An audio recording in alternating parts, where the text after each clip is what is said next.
নমস্কার বন্ধুরা, আজকে আমি চিড়ের মোয়া করে দেখাবো। এত তো মোয়া খেয়েছো, কোনোদিনও বাড়ির তৈরি চিড়ের মোয়া খেয়েছো?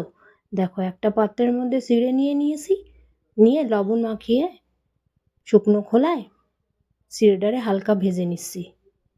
তারপরে ওই পাত্রের মধ্যে জল চাপিয়ে দিলাম। জলটা ফুটে উঠলে পরিমাণ মতো এতে গুড় দিয়ে দেব।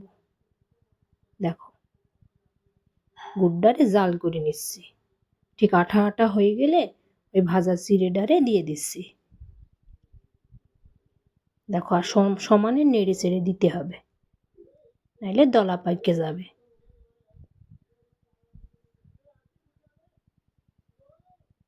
দেখো, আমার হয়ে গেছে, এবার নামিয়ে নিয়েছি।